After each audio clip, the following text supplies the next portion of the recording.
Hello and welcome to Horror Cult Trash Over, the show that discusses all the masterpieces and trash to pieces of genre cinema. I'm Chris. I'm Madonna. I'm Gary. Is that a Jennifer Tilly impression? No, I could do 2000s Madonna. I'm Madonna. Yes, I'm Gary. That's more like Madonna kebab.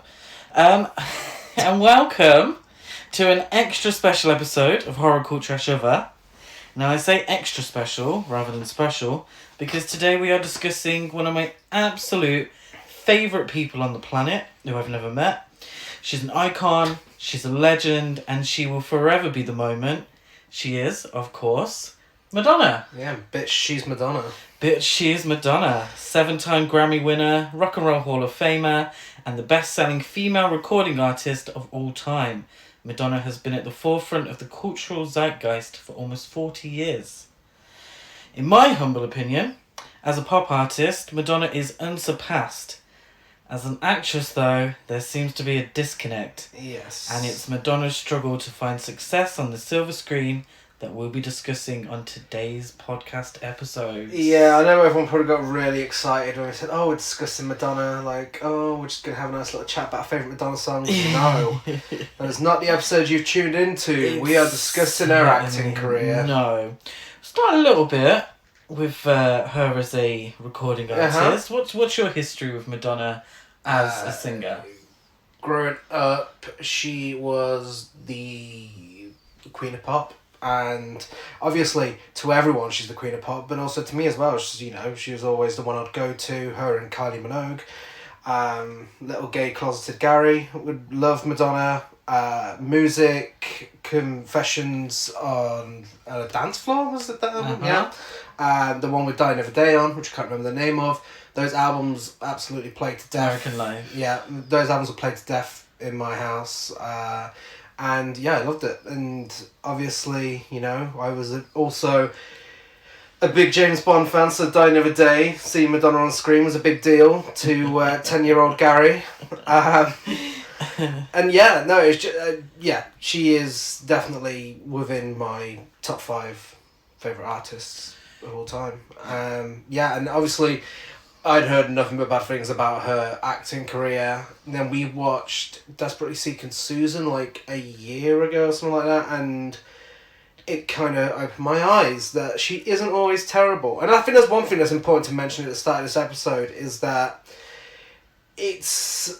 we are going to be discussing her acting career, we are going to be discussing her shit roles, but we've got a little bit of defending to do as well, because we both love Madonna, the artist, but also the actress sometimes as well. She's not always terrible. We're not here to bash Madonna today. No, and I don't want this to be... Obviously, we're a podcast that deals with trash to pieces. And, she might not admit it herself, but she's not the best when it comes to acting. In terms of music, she's pretty much my number one in terms of pop music. I love all of her music, even the newest stuff, to a certain degree. Wow, let's not get off. But I mean, real classic songs. I just love her. She's groundbreaking as an artist, groundbreaking as a female artist. I think she's just wonderful. As an actress, obviously there is a disconnect there. So when we think of women who have conquered to varying degrees the worlds of music and film, we think of Cher, Barbra Streisand, Jennifer Lopez, Caroline Monroe, the Spice Girls. Can you think of any others?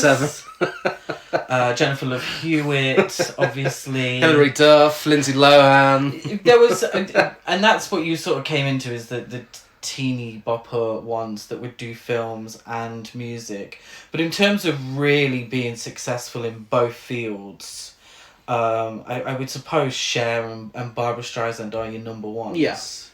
In terms of winning awards and getting number one singles. Yeah, and I think what goes along with popular actors now, obviously not Cher and not Barbra Streisand, but when we think of Jennifer Lopez and the likes of Lindsay Lohan and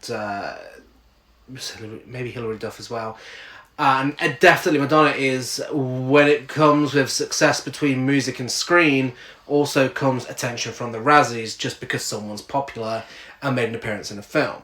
Absolutely something that's going to come up during this episode. Yeah, and we'll be saying whether or not it's deserved. Because one of these nominations is scraping the bottom of the barrel. It is ridiculous. There's a lot of them to sift through, Yeah. and they're not always valid. And yeah. we have, we like to discuss the Razzies on this podcast. A lot of the films that we end up discussing were nominated or weren't for Razzie Awards, and they don't always get it right. And sometimes it can be quite mean-spirited. Yeah. And I think Madonna is a perfect example of that. Yeah. I think some of her nominations were literally just there for comedic value. Absolutely. They love to do that, and we will discuss that in the episode. So now getting down to the business in hand. As we are a movie podcast, Madonna has had a rough time as an actress, either justified or not, and it's become somewhat of a running joke. And let's be honest, it didn't get off to a great start. No, with it 1979's A Certain Sacrifice. Yes, directed by Stephen John Lewicki. This is his only film, I'm not surprised. Thank God. Madonna plays Bruna. Budget of $20 million, unknown worldwide gross. I don't think anyone other than us has ever seen this 20 film. million. 20 million did not go on that. No, this is before she was even fucking famous. $20. And the plot is a streetwise teen gets herself in a series of circumstances and mishaps in a meaningless existence, yet you wouldn't know that because the audio quality and just everything about it is so fucking awful. Yeah, so this was shot as a student film. Madonna was obviously an unknown at the time, but she demanded to be paid for her work. Yes, queen. The director required her to sign a release and paid her $100. Later, when $20 million? She got $100? Where did you get 20 million IMDb? from? It cannot be 20 million. It's only an hour long. No. But later, when Madonna became successful, she tried to ban the movie. I wish she'd been successful in that. But the director refused, citing the release she signed. So trying to piggyback off her success. It's awful. Yes. It's grainy footage of people talking absolute shit. And just saying really random, provocative things like anal warts and come in me. And kind of being racist at times as well, just to... Before you got to the racist part, that kind of sounded like... Before you said racist, that kind of sounded like this podcast. Yeah, a little bit. My problem with this was that he desperately wanted to be the Andy Warhol produced films from the 70s. Absolutely. As well as Brian De Palma's early work. I mean...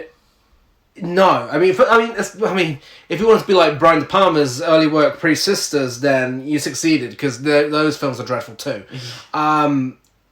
But yeah, no, it really wanted to be bad. Andy Warhol's bad. Like, yeah, you can tell by that sort of obnoxious characters talking to each other again and again, and not really going anywhere. But at least, as much as I wasn't the biggest fan of Andy Warhol's bad, at least that was a little stylish. This is just nothing. There's nothing, no style about this or anything. There's nothing to it. It is her lowest rated film on IMDb. I would. Deservedly so. I don't yeah. Wow. I mean, it's close. It's a very close call. It's a bit of a nothing film. She did it for $100 before she was successful as an actress. Not an actress, as a singer. Favorite Madonna moment in Dancing in the Fountain. Dancing in the fountain. Fountain. That's good. I said taking her top off and rubbing herself over some dancers for no real reason, just for the hell of it. So yeah, not a great start. So this unsurprisingly didn't kickstart an acting career for Madonna. No. But after the resounding success of her first two albums, she gave acting another go in 1985's Desperately Seeking Susan. That she did. What's desperate? I always struggle with the title of this film, and I don't know why, because I love the film. What's it all about, Gary? So, Desperately Seeking Susan is directed by Susan Seidelman, who directed 3 episodes of Sex and the City, The Hot Flashes, Musical Chairs, She-Devil, Smithereens, and lots more. We liked Smithereens, didn't we? We did. And I think She-Devil might be a future podcast episode. Maybe. And of course we like Sex and the City. Oh, of course. Madonna plays Susan. Budget $4.5 million, and it made $27.3 million at the box office. Nice. That's good numbers for a female-led film with a female director in 1985. And the premise is a bored New Jersey suburban housewife's fascination with a free-spirited woman that she's read about in the personal columns leads to her being mistaken for the woman herself. Yeah. It was 5th highest grossing film of the year, which is great. Yeah. You know. And in the first external shoots, nobody was paying any attention to Madonna's acting. By the time shooting had finished 9 weeks later, production had to hire security to keep fans off the set because Like a Virgin had dropped and Madonna was a star. I love this film. Yeah. It's so fun. It's silly. It's very 80s. It's a female-led film, which you know I love. Mm-hmm. I think, in particular, it plays to Madonna's strengths. Yeah. She's cool, sexy, fashionable. She doesn't need to do much acting either. It's not a heavy role at all, is it? No, but she's, the fact that she's playing herself, and this is what we definitely realised throughout this marathon, was that when she is playing herself, that's when she's at her best. Yeah. And this is absolutely one of those occasions. I mean, her outfits, all of them are amazing. The soundtrack's amazing. Rosanna Arquette is amazing as well. Is, absolutely. I know this isn't the Rosanna Arquette episode, but you can't mention this film without mentioning her. But they work well together as well. So good. She was nominated for a Golden Globe for this film. It's like one of the most 80s films ever made as well. It's just so entertaining. It's just everything we love about filming a film. Yeah, and it is Madonna. There's a sort of ease to it because there's no pretenses there. She isn't the big star that she would later become. There's no sort of expectations in terms of her acting, and I think that shows in her performance. Yeah. Favourite Madonna moment? There's only one. Let's face it. It is her dancing to what I believe to be her best song in a nightclub. Madonna dancing to Into the Groove by Madonna it's one of the greatest moments in cinematic history. That's some Queen behaviour, dancing to your own song in a club. Yeah, absolutely. I completely agree on that one. And I think we both agree. Great start to a great proper start to film. Let's forget about A Certain Sacrifice. Yeah. So, real great start. She could really go places as an actress. So, a year later, Madonna, now a global superstar, felt she could play the lead in a big-budget studio picture opposite her then-husband, Sean Penn. Guess what? She was wrong. She was so wrong. She was so wrong. 1986, Shanghai Surprise. Yeah, directed by Jim Goddard, who did episodes of Inspector Morse, The Bill, EastEnders, Hobby City, and lots more. Madonna as Gloria Tatlock, Razzie winner for Worst Actress. Do we think it's deserved? Fuck yes. Yeah, it's unfortunate to say, but yeah, I do think it was deserved. At least the nomination was deserved. Budget $17 million, and it made $2.3 million worldwide. Oh, that's harsh. Yeah. Harsh but fair. Coming off the back of, the successful Desperately Seeking Susan, which actually had a good performance, and then coming to a Razzie winning role where you are only making 2.3 from a $17 million budget is not the best. Shanghai, 1938. A missionary woman hires a fortune hunter to help her find £1,100 opium that's been lost, as wounded need the morphine. Adventure and romance follow. Oh, God. No, it doesn't. It certainly does. I don't fucking think so, darling. Yeah, so apparently after principal photography had wrapped, executive producer George Harrison, yes, that George Harrison. Yeah, that George Harrison who does the culturally appropriating theme song and soundtrack. It's not that far removed from Big Trouble in Little China. It's not, but Let's at be least fair Big here. Trouble in Little China. If we're going to judge George Harrison, we need to judge John Carpenter as well. But he allegedly said of the lead stars, Madonna and Sean Penn, Penn is a pain in the ass, while she has to realise that you can be a fabulous person and be humble as well. The fuck does she need to be humble? Why does Sean Penn not have to be humble? I know, yeah. Why is it Madonna that has to be humble?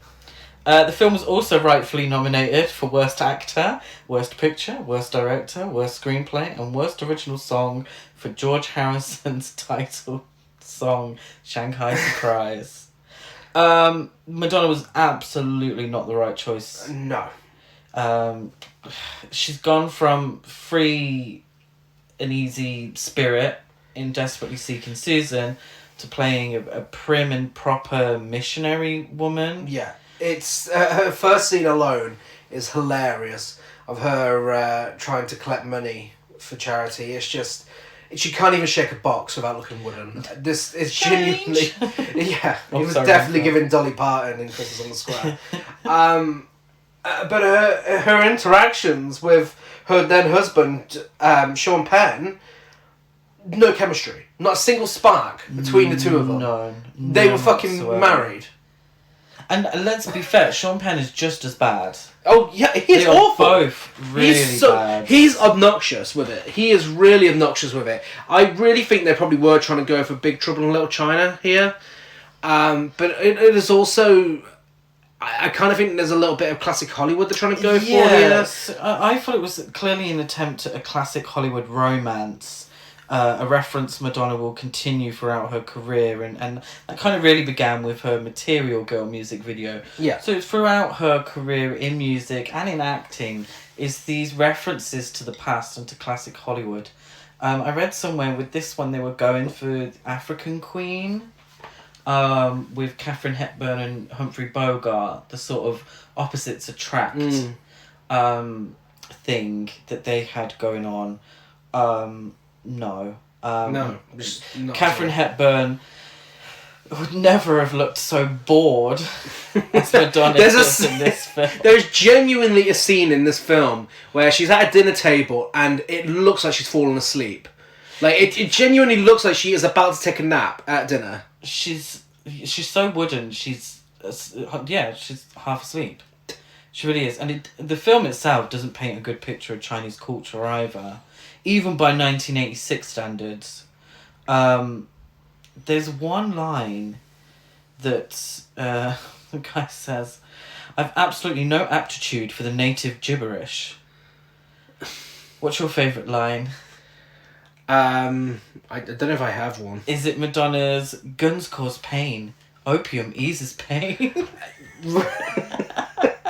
I suppose it would be. Yeah, really shoddy start. It is. To lead performances. Yeah. Also, Madonna. What the fuck were they looking for in this film? Because 1 minute they're looking for opium, the next minute they're looking for treasure. Like, what do you want? What do you want here? Like, the editing is so bad. Like, scenes just abruptly end, and then all of a sudden you're in a different end of the plot that just came out of nowhere. Yeah. Like, I really don't get who the fuck was editing this film. Because they must have been drunk whilst doing it. Yeah, no, absolutely. It's not even trash to piece territory. The lack of energy isn't just in Madonna's performance. The lack of energy is in the filmmaking. Yeah. Like, you can see no one can be bothered. Yeah, genuinely, it really just seem like no one can be bothered. Oh, this is a safe bet. We've got Madonna. No one knows what they're doing. Well, yeah, they've got Sean Penn and Madonna. Yeah. It's going to make money. Like, oh, Indiana Jones is popular. You know, we'll build this as an adventure film. We've got Madonna. We've got Sean Penn. Everyone will see it. Thankfully, no one did it. No one saw it. So, you know, there wasn't a sequel, thank God. No. Favourite Madonna moment? Oh, this is fucking tough. Probably... This might help you out. I didn't have a moment. sometimes her acting is hilariously bad. It made me laugh. But she does look fantastic. She does have great outfits. She does serve some great looks in the films. That's what I put. I'm going to go with that. Asking for change scene at the start of the film. It really sets her up for the rest of the film. When she mistakes ducks for chickens. Wow. Because that's always a hilarious joke. Look at those chickens. When she falls into a bunch of horse shit out of a window, that was fun. She does. No, that's the ducks. Oh, no, the ducks. That's sorry. duck shit. Yeah. Bless her heart. Not to be deterred. Talking shit, that was. Not to be deterred by the resounding failure of Shanghai Surprise, Madonna's music career continued to skyrocket, but her film career would still be on a rocky path with 1987's Who's That Girl? Well, that's fucking rude, first of all. Directed by James Foley. As a career, I mean, we enjoyed this film, but as a career choice, it didn't help her out in the screen. It didn't. Directed by James Foley, the director of 50 Shades Darker and 50 Shades Freed. Ooh. Perfect Stranger. Oh, lovely. At Close Range. Oh, okay. An episode of Twin Peaks and much more. Yeah, so he directed Sean Penn in At Close Range, and Madonna she did a cameo in that film, didn't she? And sang Live to Tell. Wasn't that Vision Quest? Vision Quest was Crazy for You. Oh, okay.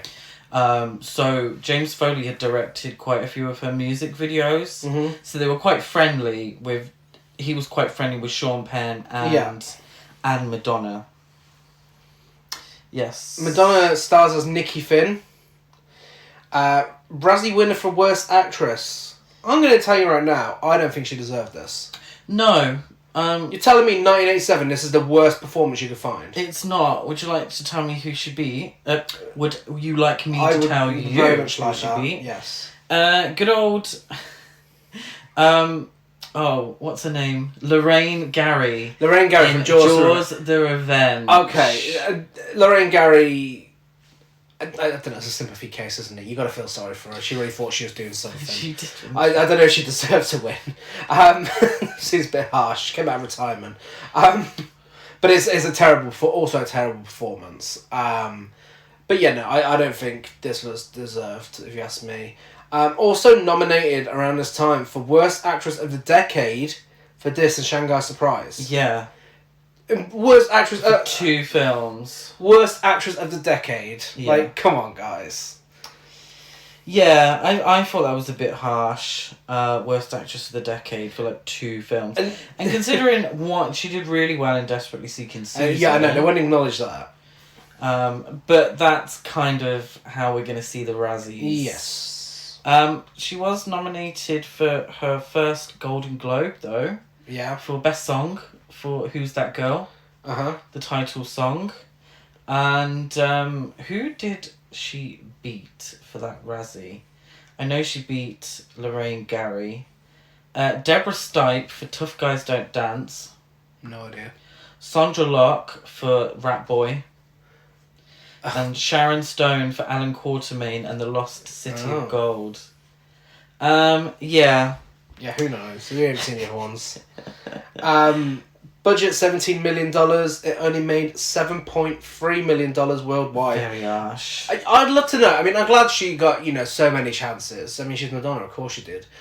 How the fuck did she get so many chances with takings like this at the box office? Like, come on. I think as her music career got bigger and bigger and bigger, they assumed that would help with box office in terms of acting. And it never... I don't think it ever really did.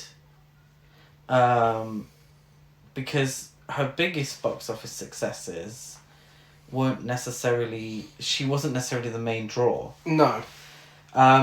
So, regarding Madonna's acting abilities... Well, let's get the plot out of the way. Excuse me. The life of an uptight tax lawyer turns chaotic when he is asked to escort a young woman newly released from prison who persuades him to help prove her innocence. Yes. The lawyer played by the guy from... Griffin Dunne. Griffin. from American Werewolf in London. Yes. And The Fan. Not really a leading man.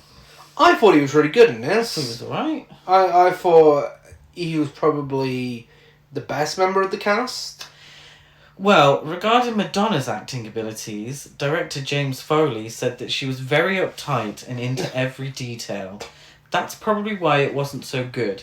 In Desperately Seeking Susan, when she didn't know what she was doing, she was being natural and at her best. And that kind of plays into what we said. It does. As well. But I don't think it's a bad performance. I don't think it's great, but I don't think it's bad. I wouldn't say this is bottom of the barrel, fucking awful. Like, compared to some of the other roles she's played. Yeah. But this, I thought this was an entertaining performance. It was high camp. High camp, silly, for a high camp, silly film. She was going for Marilyn Monroe, let's face it. Yeah, and a bit of Judy Holliday, I thought, as well. The film itself, I thought it was obviously going for Bringing Up Baby. Yeah. Trying to be a modern take on a classic Hollywood screwball comedy. So again, it's Madonna trying to recreate that classic Hollywood persona, really. Madonna lingered on the set to watch director James Foley and his team work long after her scenes had been shot. Foley described her being around the set and not acting as a pain in the ass, since she won't skimp, especially on cost, and she should know that Warner had a tight schedule and constraints on the budget. They still did not trust Madonna when it came to acting. Hell, they even gave a greater percentage of the budget to the soundtrack.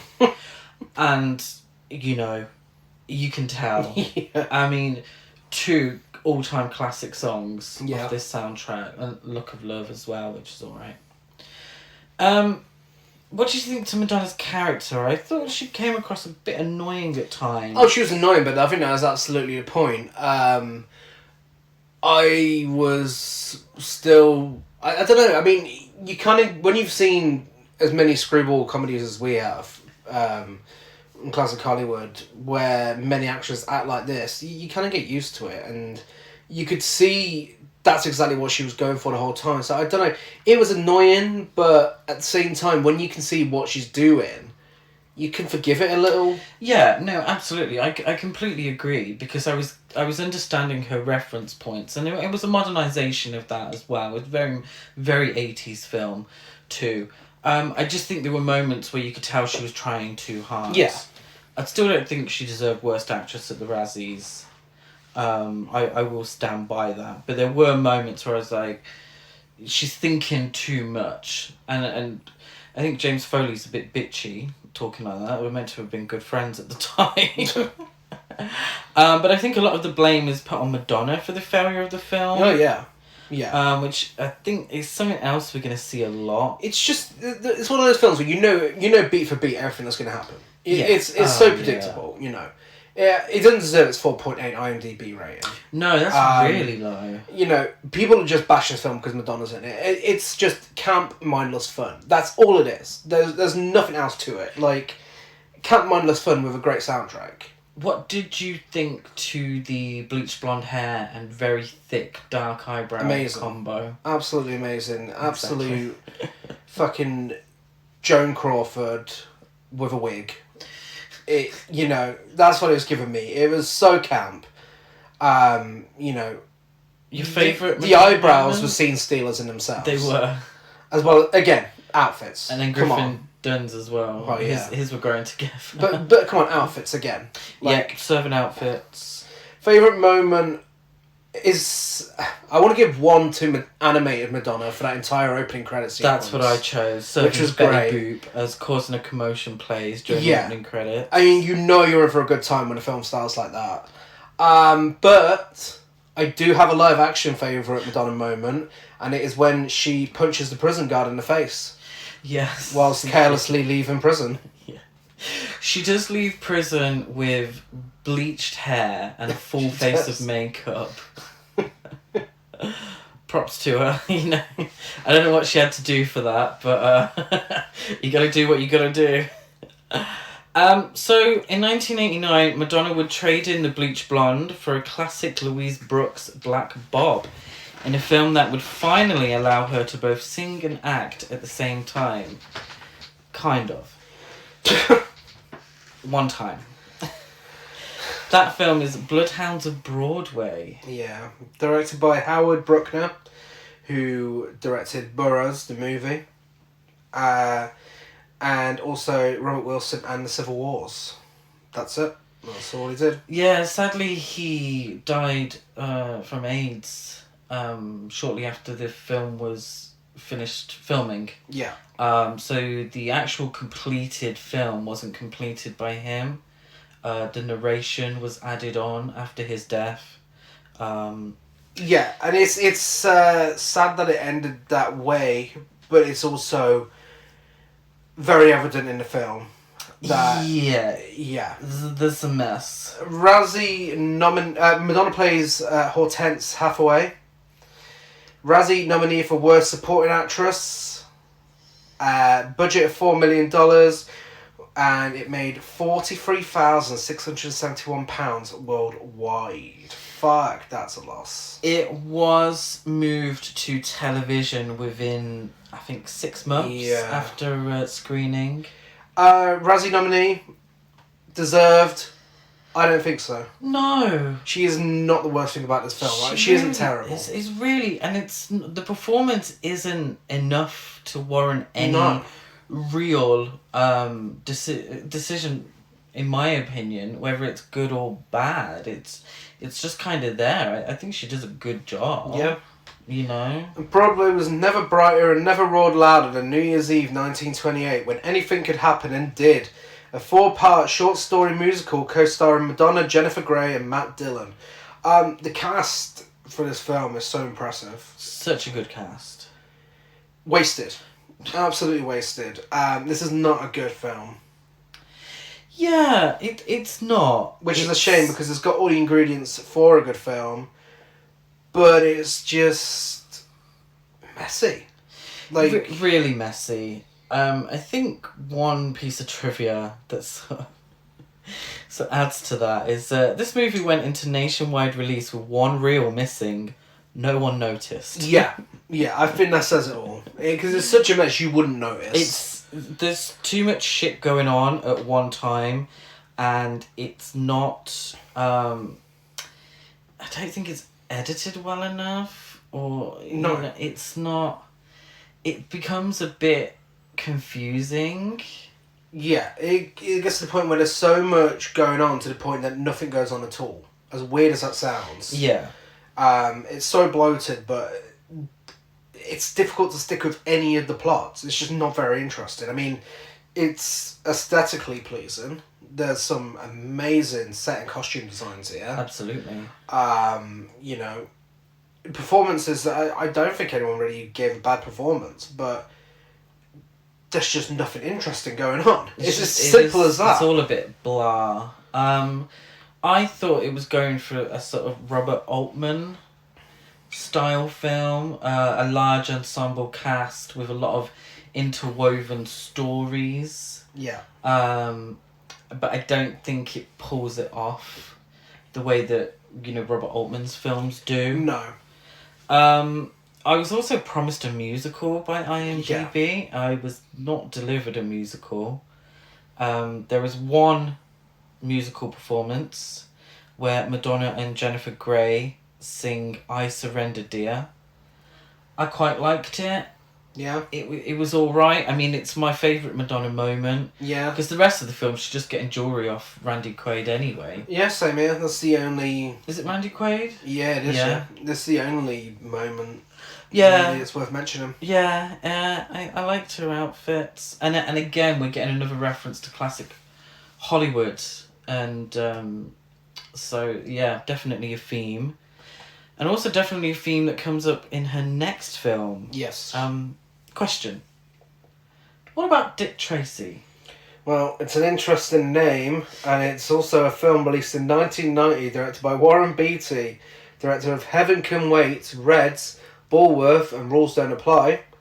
Starring Madonna as Breathless Mahoney, Saturn Awards nominee for Best Actress. Dun, dun, dun. Very well deserved.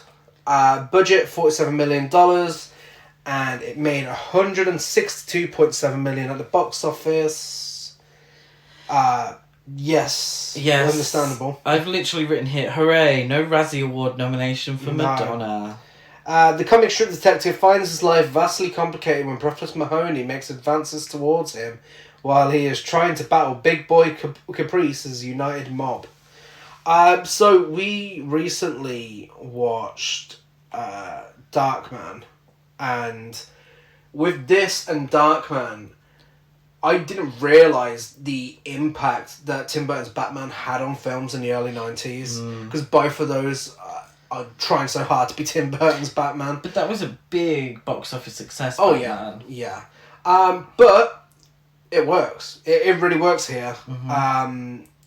There's something just really enjoyable about this film. Like, just really entertaining. Because it's so weird. It's really weird because it's a PG. So obviously, you know, it's a very accessible film.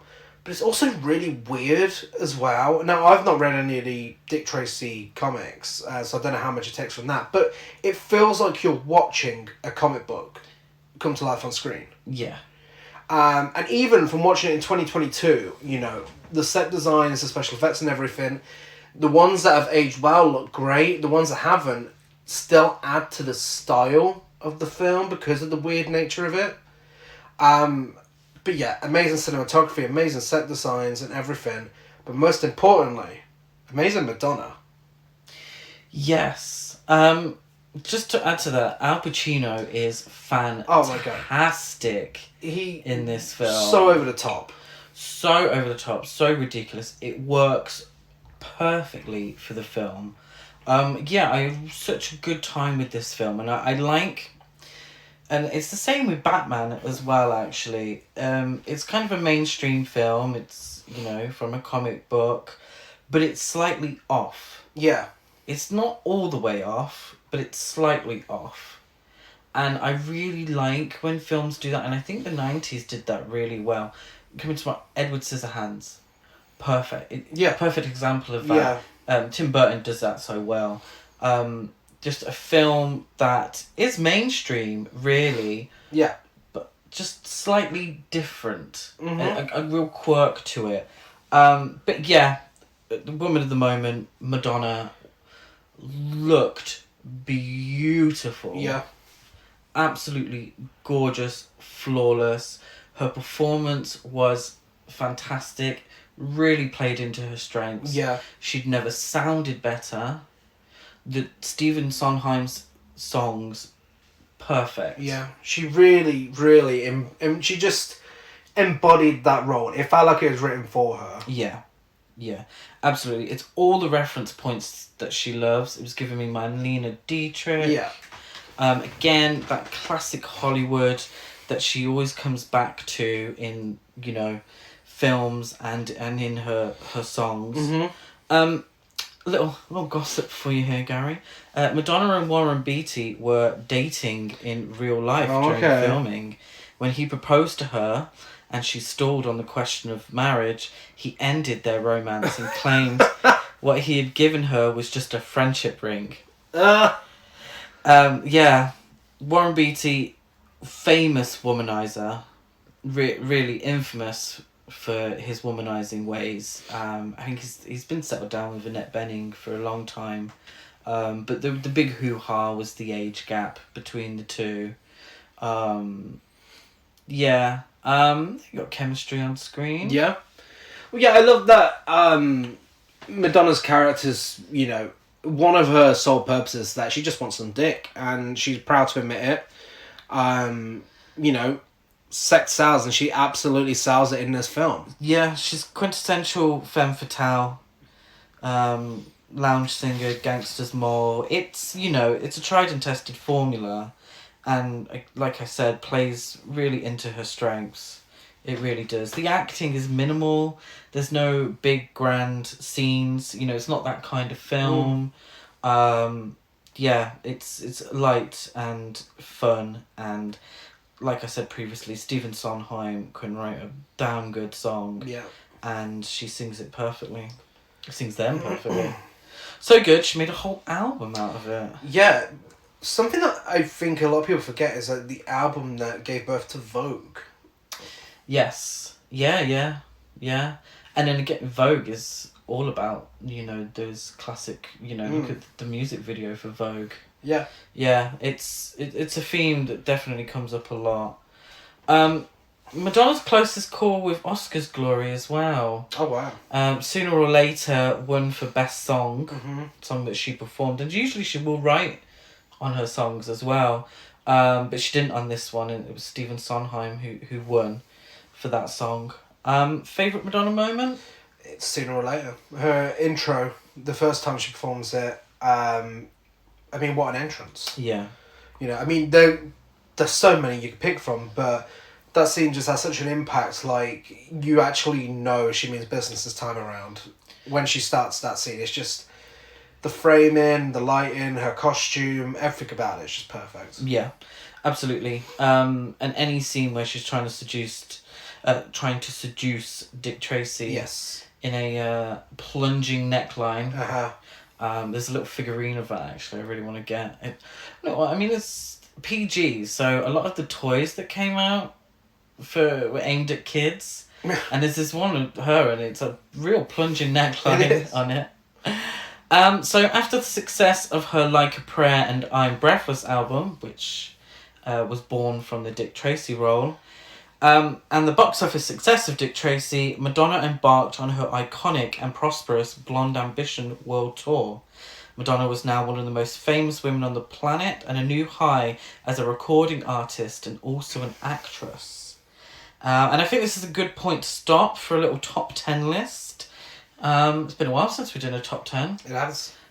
Countdown. This one incorporates both the acting and singing of Madonna's career, and it is top 10 Madonna soundtrack songs. Yes. So these are songs that Madonna performed that were specifically written for motion pictures.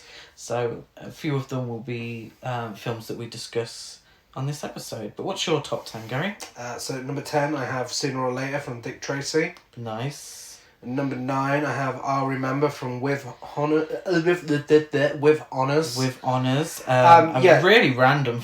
It is. And she's not always in these films, by the way. No, These songs she's not. No. 8 is the criminally underrated Die Another Day from Die Another Day. Yeah, maybe underrated by me. 7, Beautiful Stranger from Austin Powers, Spy Who Shagged Me. Nice. Number 6 is Hanky Panky from Dick Tracy. Now, I know this wasn't in the film, and if we're counting songs and soundtrack, then maybe Vogue should be included. But the reason I included this one is because it has her iconic... What about Dick Tracy? That's an interesting So, name. that's good enough for me, so that's why it's included. I quote that at least once a day, so yeah. 5, Lift to Tell from At Close Range. Number 4, Causing a Commotion from Who's That Girl. Number 3, Crazy for You from Vision Quest. Number 2, Who's That Girl from Who's That Girl. And number 1, my favourite song of hers in general, Into the Groove from Desperately Seeking Susan. Good list. I agree. I had slightly different ones. So 10, I've got Masterpiece from WE. Yeah. One of the newer songs. I really like that one. Beautiful Stranger at 9. This Used to Be My Playground from A League of Their Own at number 8. 7, Live to Tell. 6, Crazy for You. 5, I'll Remember. 4, Causing a Commotion.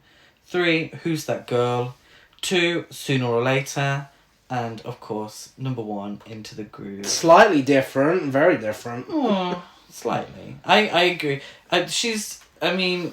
Banger after banger after banger in her career. And she might not put in the best performances, but you know damn well she's going to give you a good song. Yeah. So, yes, that's our top 10s. If we missed any, let us know. I will be adding those to the Horrorcore Trash of a playlist. Yes. Of course. So getting back to the business in hand, in 1991, the Razzies came calling again, but not for Dick Tracy. It was actually for her role as herself in Bed with Madonna, also known as Madonna Truth or Dare, a behind-the-scenes documentation of her Blonde Ambition tour. What do you think that says about the Razzies' relationship with Madonna? They're just looking for any excuse. I think so. I mean, it's difficult because, you know, when they did something like this with Donald Trump, it's hilarious. When he, you know, nominated for his documentaries. They're doing it with various other celebrities, and it's been really funny. But I think it just pisses us off more to love Madonna. Yeah, I think it's something throughout her career, in every aspect of her career, is that she's known as a diva or a bitch. And people come for her and her personality because they can't turn around and say you make shit music, because she doesn't. Exactly. So it feels very personal. Yeah.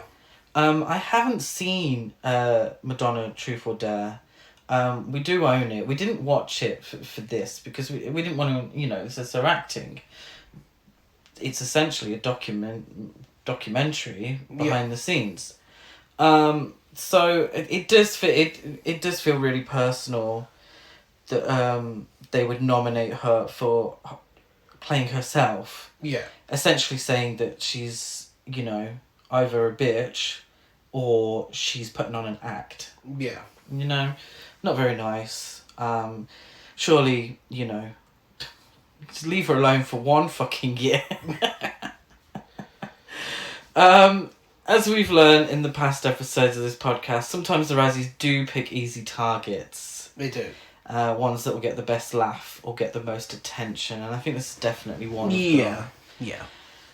Madonna's next role saw her cameo in Woody Allen's Shadow and Fog, where all she does is snog John Malkovich behind Mia Farrow's back and absolutely nothing else. Yeah.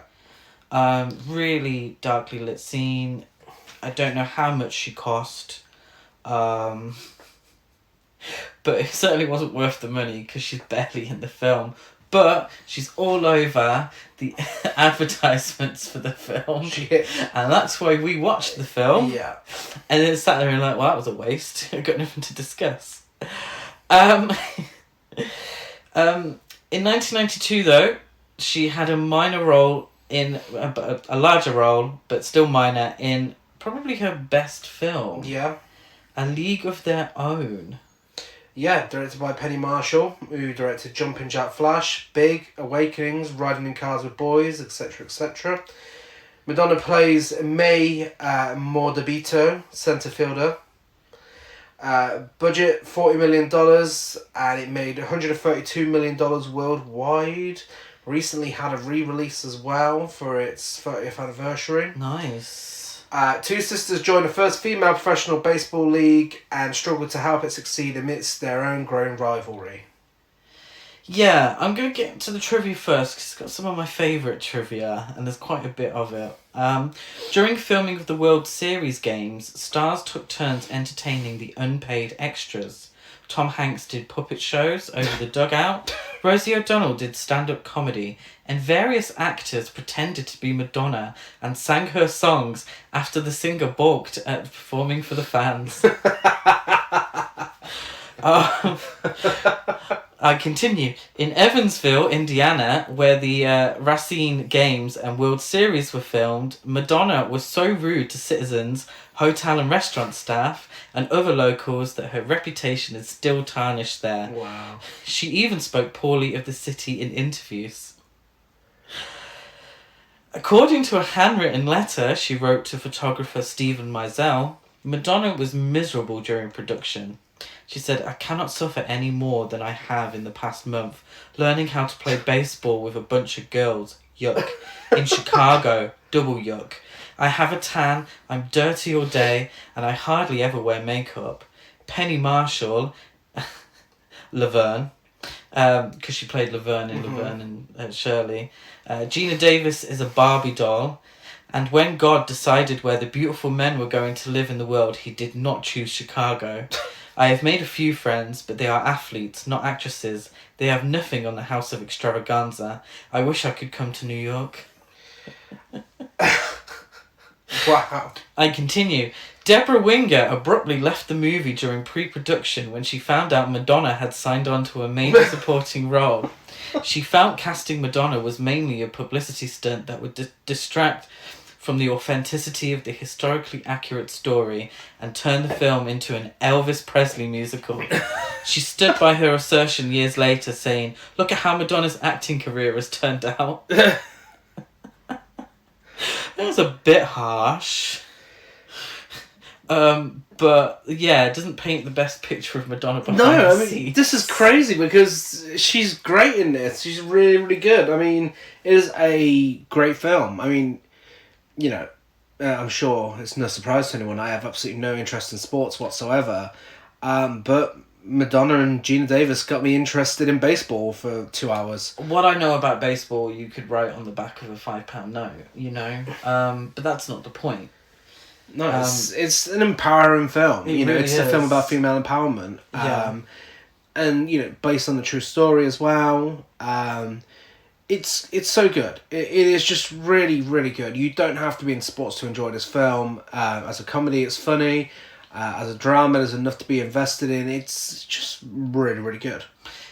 It's charming. That's what I thought. It was a really charming tale of women pushing boundaries in sport with a great cast and some real chemistry between the actresses as well. I really enjoyed it. Really did. It's perfect sort of family viewing. It's not, too sexy or anything. Even if Madonna does play all the way May. Yes, all the way May. She plays what IMDb described as a sex pot, who enjoys a good dance in the company of men. Sex pot for the 1940s, which means she wears red a little bit and puts on too much makeup. And dance and has one quite quick dance with a fella in a bar, and that's about it. That makes her the promiscuous all the way May. But I think she does well. She does. Again, it's not the most emotionally meaty role. No. It doesn't have to be. She does well. It's and again it's that reference to the 1940s and the vintage. Yeah absolutely, and everyone does a really good job in it. Really enjoyed it, and I would say it's overall the best film that she's appeared in. As a film as a whole. Favorite Madonna moment? It's actually a scene where some news reporters show up to a baseball game and she's there trying to show off and everything, and the not so conventionally attractive girl tries to get in and she's like, "No, don't waste your time, sit down." Yeah. Was it not when she was chasing the really obnoxious kid around the that was great the bus as well. with a baseball bat threatening to kill him? Tom Hanks really does the best thing there to that kid. He does. That is true, actually. She was upstaged by Tom Hanks in that one. And she gets to do a little bit of dancing. These films, surprisingly, a lot of her films don't feature her singing. There's a scene in which one of the characters sings in this film, and it's not her. Yeah. Yeah, one of the baseball players. She sings. I just thought that was strange that they wouldn't be like, oh, give it to Madonna. Considering she sang "This Used to Be My Playground." Which is really weirdly placed. It's a great song, but it is weird at the end because it's actually quite a happy ending. Yeah. And "This Used to Be My Playground's a bit of a sad song. Yeah. Anyway, she was Golden Globe nominated for it, so props to her. Now, the same year, Madonna would take the sex pot role to a whole new level. One that would epitomise a new direction for her artistically, pushing boundaries as a performer and as a woman in show business. I introduce to you a misunderstood classic, Body of Evidence. Surprisingly released a month before Basic Instinct. I'm not even sure how that's possible when they're both so similar, except one's good. Directed by Yuli Edel, the director of The Little Vampire, Christian F., Last Exit to Brooklyn, an episode of Twin Peaks, another director from Twin Peaks, and lots more. Madonna should have been in Twin Peaks. She should have been. I'm surprised she wasn't. Madonna was Audrey. She may have been a little too old. No, just a random surreal character that can't act, and it works because of that. Madonna plays Rebecca Carlson. Razzie winner for Worst Actress. Is this deserved? Yes. Yes. It really is. It is. Let's put it this way. We don't enjoy this film because it's a good film. This is trash to piece, guilty pleasure, camptacular. It's so entertaining. Was there any other nominations for a particular Green Goblin?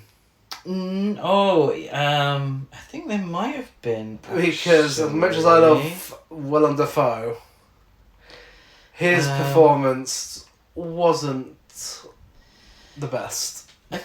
I'm not sure actually if he was. Will you just give me 1 second? I mean, his performance is the best out of everyone else in the cast, but that's not saying a lot, really. I know Anne Archer was nominated. She was the secretary. She barely did anything. I don't know why she was nominated. She barely did anything.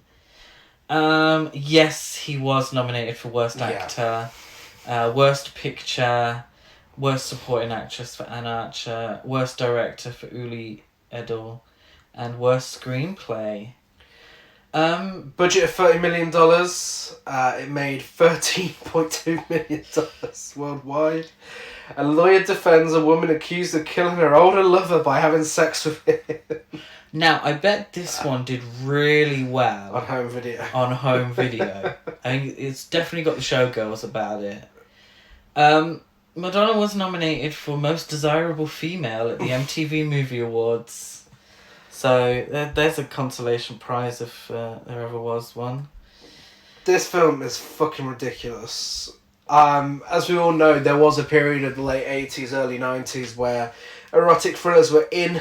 It was the trendy thing to release, thanks to Fatal Attraction and Basic Instinct. This one slipped in there.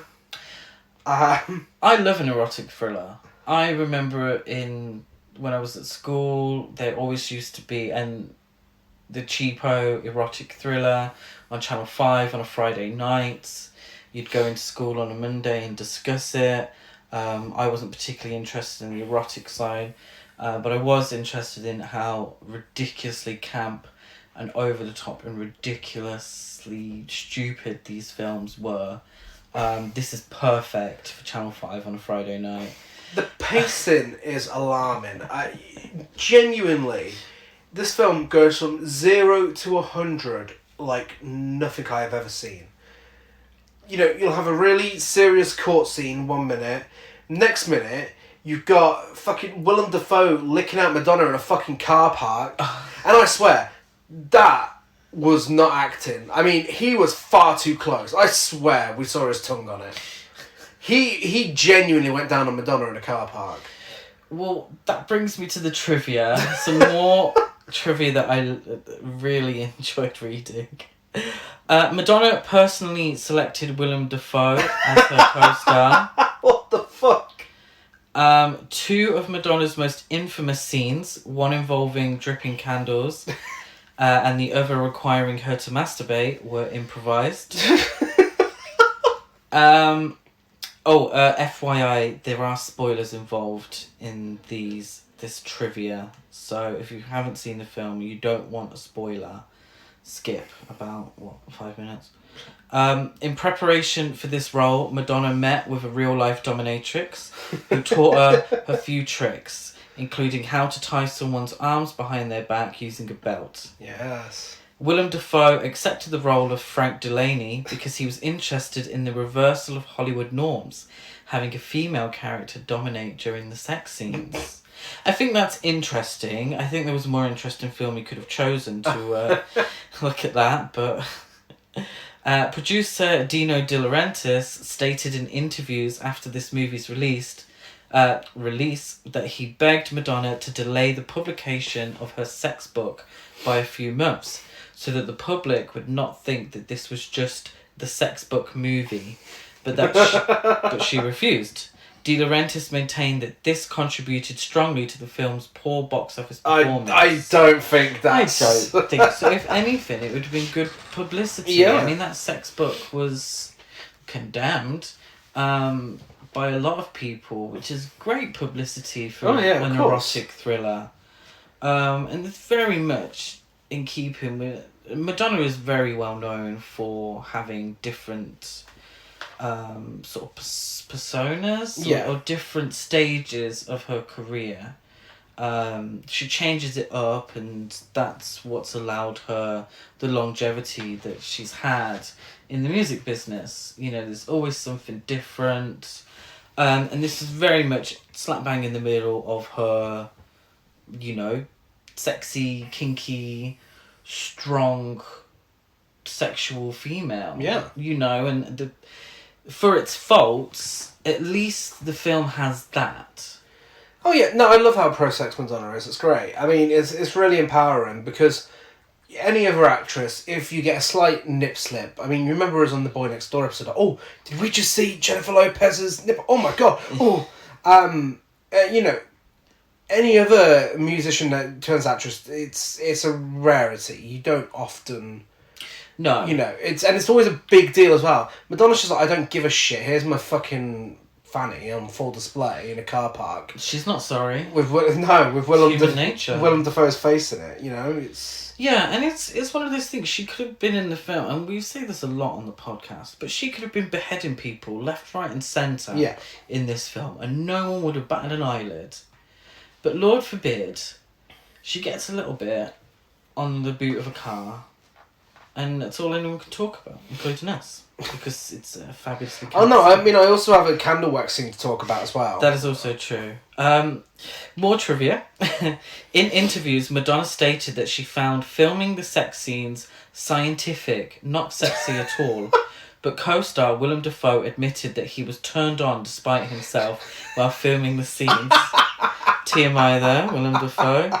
But I think it's interesting because her persona at the time, and continued, is very sex positive, very sexual, but she found filming the sex scenes scientific and not sexy. Yeah. And I think that's probably how she looks at most of her acting. Yeah. Is like a science, and she tries to figure it all out. At least she could admit it in this case. Madonna's acting coach quit just before production began, claiming that she thinks she knows everything. I can believe that. Madonna's salary for this movie was higher than all of the other actors combined. I can also believe that.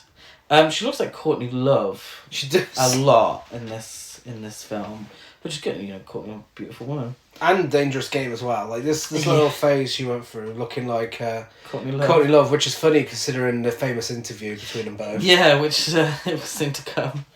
In another interview with Cosmopolitan in 1996, Madonna stated that 2 different endings were filmed for this movie, one in which her character lived and one in which she died, and that they went with the misogynistic ending.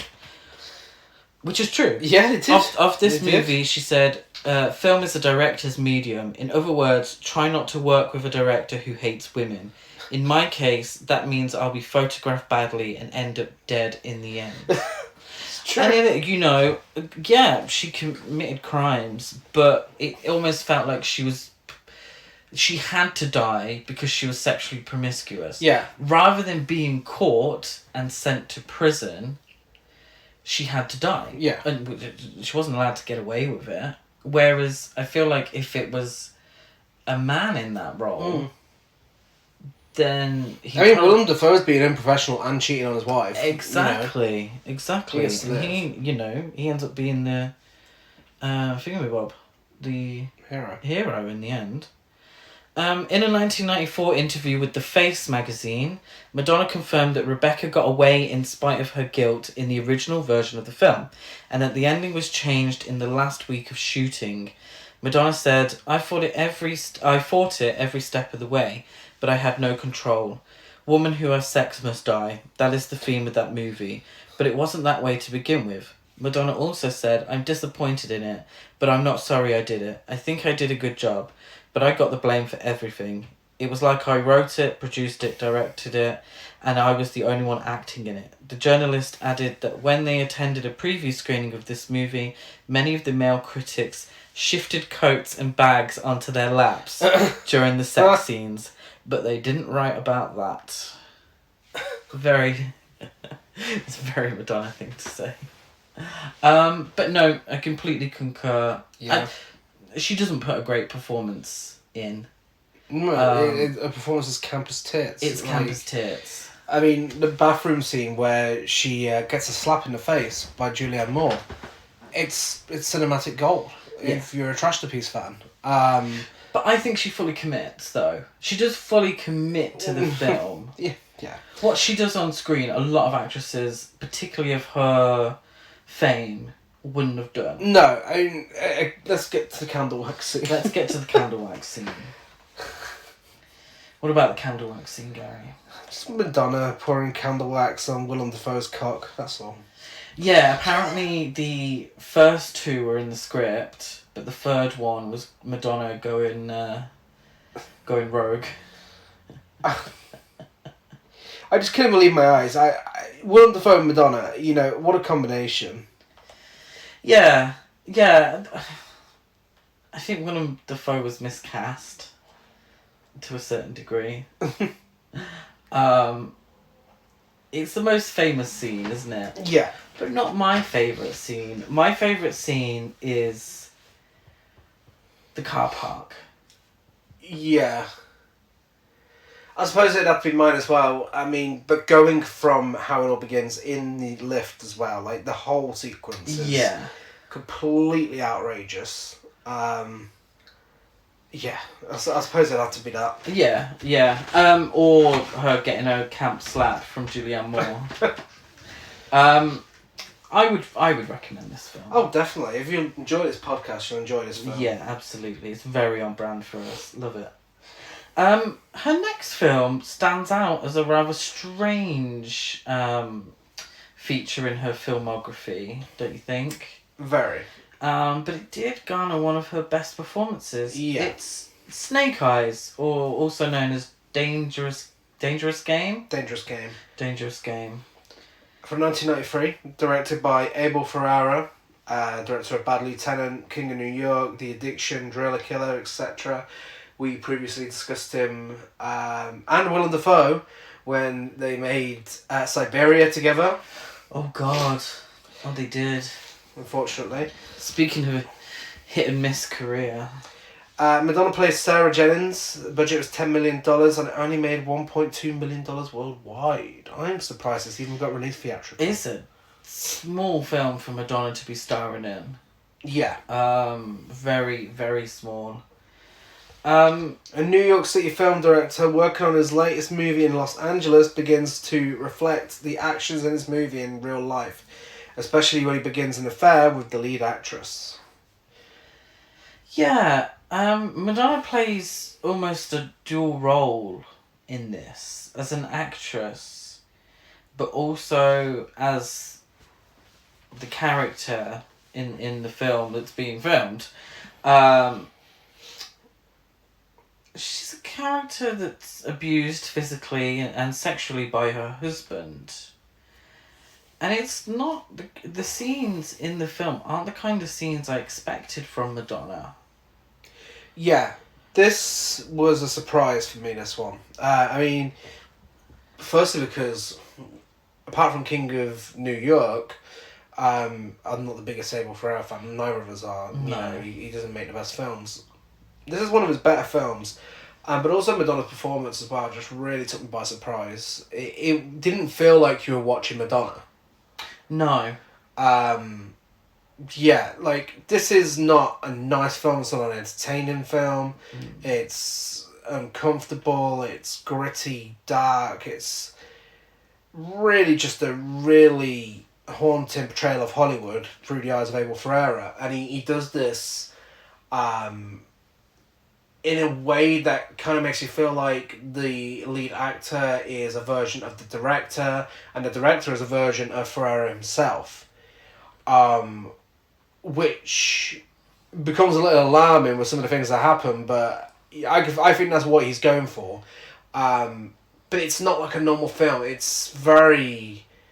Yeah, it's not nice, but it's good. I mean, it's a good film. Like, I would recommend it, but I think it's a one-time watch kind of deal. Yeah, it's probably her most artsy film. Yeah. And I don't like using that word. Art house. Art house. It is. In 2007, Ferrera recalled, Madonna nailed it. The first impression people get on a movie is the one that never gets out of their mind. So after Madonna got mixed reviews for doing Body of Evidence, she thought she was going to surprise the critics and badmouth the film. And she actually got good reviews. She never got a good review from The Voice or the New York Times in her life, but she got good reviews for this movie, which she came out and trashed. I'll never forgive her for it. Madonna is very, as you can tell by some of the trivia, has a long history of trashing a lot of her films. Yeah. I think that's a bit harsh. Particularly for this one, which is a good film. She can't say she didn't know what she was in for, because this is very much what you see is what you get with this film. Like, it's not like it was a big surprise to her. Maybe she just assumed she was going to get bad reviews, and so trashed the film to sort of save face a little bit. I mean, she's not one for mincing her words, is she? No. I liked how, in terms of her character, a lot of the emphasis is put on her as an actress being a commercial actress, and her trying to prove herself. Yeah. And I think Madonna's overly controlled way of acting actually works for the role. I feel like the way she argues and bickers with her co-stars and the director, I don't think to the heightened level it gets to in the film, but I think that is some part of her persona that rings true. But when you read interviews and such, she's very much a control freak. So the scenes in which she's playing the actress, playing the character, I think she does really well in. I think she does. And then when she has to play the abused wife, I still think it's weird to see Madonna in that kind of role, but I think she does do well. I think it's also a level of expectations as well. This is a small film. It's not. I don't think. Is this after King of New York?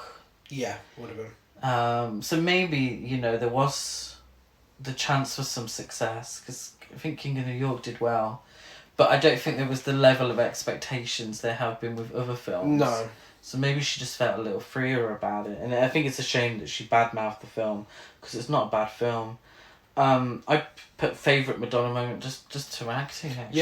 Yeah, it's difficult to pick one. Yeah. She's very much on the same level throughout the entire film. It's definitely not a showy role. No. It's not, there are standout moments, but not ones I would say, that's my favourite moment. In 1995, Madonna would win another Razzie for her supporting role in the divisive Four Rooms. I'm not going to lie to you here. We have watched Four Rooms. We didn't watch it recently because I didn't like it. I didn't necessarily want to rewatch it. Have you got any details down for Four Rooms? She plays a witch. She's in Alison Anders' segment, who directed episodes of Sex and the City, Gas Food Lodging, Mi Vida Loca, Sugartown, etc. But the film has also had segments from Alejandro Rockwell, Robert Rodriguez, and Quentin Tarantino. And even in a lineup like that, Madonna's segment is still the best one, because the others are fucking trash. This is at a budget of $4 million, only made $4.2 million back. She plays Elspeth in the Missing Ingredient segment. Yeah, she's a witch. She's the best thing about the film. That's really all we can say about it. Yeah, yeah. I think she's the best thing about the film because she's Madonna and she's the most memorable part because Yeah. she's Madonna. Memorable to the Razzies as well because she did win a Razzie for Worst Supporting Actress, and this is where it kind of feels personal. Yeah. Like they're really trying to prove a point here. And I don't, and I'm, no, I will say it. Fuck it, I will say it. If she was a man, I don't think she would get this kind of treatment from the Razzie Awards. I mean, it depends who was nominated, male-wise. But I don't. This constant every time she's ever in a film. Yeah, no, I know what you mean. She's constantly being told she's the worst actress, and yes, let's be honest, she's not the best actress. Yeah. But it's kind of for a role like this, such a small role. Yeah. In not a nothing film really. Yeah. And to still win, it's like, oh, for God's sake. It only gets worse as well. I'm not saying she never deserved a nomination. Yeah, this side of things does get worse as well. I just think this is the point where it's like, okay, it doesn't matter what she does. Yeah. Even the tiniest of roles, they're going to throw a Razzie out. Yeah. In the next year, 1996, she did a cameo in Spike Lee's Girl 6. I did see on YouTube the clip of her cameo. I think she plays a brothel madam, but like a really modern one, where she just... And it was just a lot of her talking quite fast and saying like butt plug every so often. Also in 1996, Madonna would star in the biggest role and film of her career. A role she felt born to play as Eva Peron in Evita. Yeah. Directed by Alan Parker, who directed Angela's Ashes, The Commitments, Mississippi Burning, Angel Heart, Pink Floyd The Wall, and lots more. Budget $55 million, and it made $141 million worldwide. The hit musical based on the life of Eva Peron, Evita Duarte, a B-picture Argentinian actress who eventually becomes the wife of Argentinian President Juan Domingo Perón, and the most beloved and hated woman in Argentina. Let's get one thing out of the way here. This film is not quite the masterpiece it would have you believe it is. You kind of have a reputation, a kind of perception of films before you watch them a lot of the time, especially if you've seen a lot of marketing and you've heard the soundtrack and whatever, which is very much the case with Evita. I always, I've seen this poster so many times. I've always assumed it's this big, fancy masterpiece. It's really not. Yeah, I think it's sort of advertised itself as a prestige picture. Yeah. And it had a big fat budget, and a lot of effort and a lot of work went into it. There's a huge cast of extras. It's a big film, but it's not necessarily a good film. No. I'll get into the trivia. Madonna was cast after she wrote a long letter to director Alan Parker, convincing him that she was perfect to play the role. The letter was accompanied by a copy of her video for Take a Bow, where she had specifically asked the director that it should resemble the 40s and 50s. Also in the letter, she compared her life to Eva Peron's. Both lost a parent as a child, and both arrived young in the big city with no money or friends, but managed to succeed. No, I agree with that. Yeah. To a certain degree. She really wanted that fucking role though, didn't she? Jesus. She did, yeah. Madonna underwent extensive vocal training to prepare for her role as Eva Peron. Appropriately, she studied under the same teacher who instructed Patti LuPone, who originated the role on Broadway. So let's get into a little bit of trivia with Patti LuPone. She played Evita in 1979, I believe, on Broadway. Highly successful. Yeah. She fucking hates Madonna. She was asked to play Madonna's mother in this film. She refused. She's refused to watch the film. And on Watch What Happens Live, she said that Madonna is I think, movie killer. And that she's dead behind the eyes. And that she can't act. She's a great pop singer, but she can't act. She needs to give up. I think maybe a little bitterness there. And I love Patti LuPone, and she's a great Broadway actress, and she's done film and TV, but I'm sure if the film had been developed years previously, she would have been asked to play Eva Peron and not her mother. So maybe a little bitterness there. When Madonna first arrived in New York, trying to make it as an actress, she tried out for a role in the play Evita. The director not only turned her down, but told her she would never have a role in Evita. After filming was complete, she sent him a copy of the final print. Now, however good or bad you think the film is, that is some queen behaviour right there. It is. Madonna speaks only 140 words of dialogue. The rest of her lines are sung. I'm surprised she even speaks that many. Yeah. Madonna pulled off 85 costume changes as her role as Eva, beating the previous record of 65 changes made by Elizabeth Taylor in Cleopatra. No Razzie Award nomination, but Madonna won the Golden Globe for Best Actress in a Movie, Musical or Comedy. So this is finally her big moment in acting. She wasn't nominated for an Oscar, but she won a Golden Globe, and, still prestigious. Still, the acting world giving her a pat on the back.